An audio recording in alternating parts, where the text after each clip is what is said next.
Welcome back to my movie review series. Today, I'll be doing the review on the 2014 20th Century Fox and DreamWorks movie, and this one is Mr. Peabody and Sherman. The movie is based on Peabody's improbable history, the 1960s segments that aired as part of the adventures of Rocky and Bullwinkle and Friends. Not only that, this is the first DreamWorks movie that was based on the Classic Media franchise. Ever since DreamWorks Animation has acquired Classic Media in 2012, the movie premiered on March 7, 2014. The movie is airing on FX, FXX, and streaming on Peacock and Netflix. Mr. Peabody is a gifted anthropomorphic dog who lives in a penthouse in New York City and raises his adopted human son, 7-year-old Sherman, and tutors him traveling throughout history using the Wabach, pronounced way back, a time machine. They visit Marie Antoinette in Versailles during the French Revolution in 1789,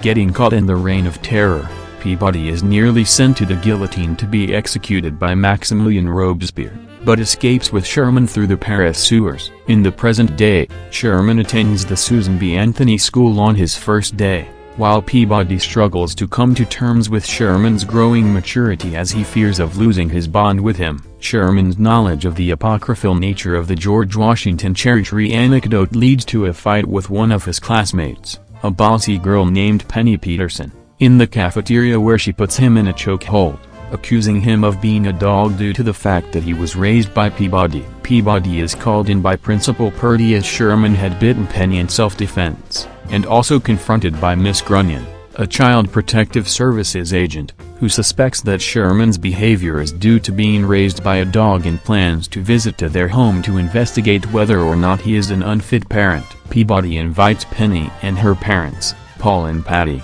over for dinner to reconcile before Miss Grunion arrives. Penny calls Sherman a liar for claiming first-hand knowledge of history.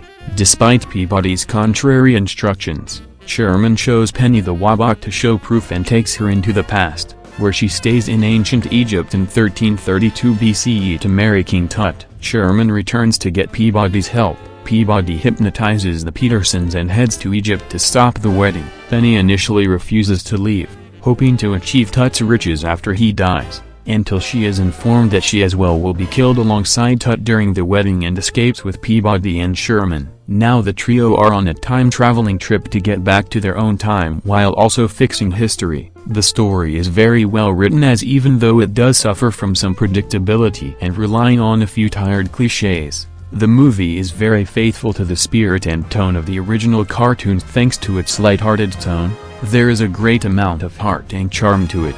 There are some pretty funny jokes and moments. The action scenes are a lot of fun, and there is a little bit of educational value regarding some historical events and how things were back in certain times. The movie does have a good amount of charm and heart to it, which in turn does lead to some pretty heartwarming and charming moments such as the father-son relationship between Peabody and Sherman, Sherman's growing friendship with Penny, and Peabody's determination to prove that he's a good father figure.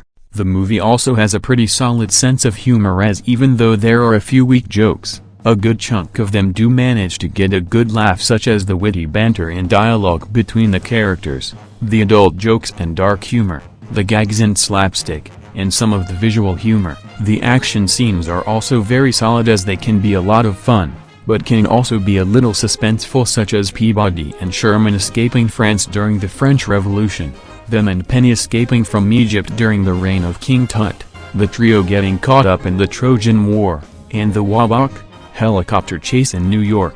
The animation is very well done, as it does have a nice look to it, with the characters all having some pretty solid designs that are accompanied by some very fluid and lively movements. The backgrounds and settings are very well crafted and do have a great amount of detail, and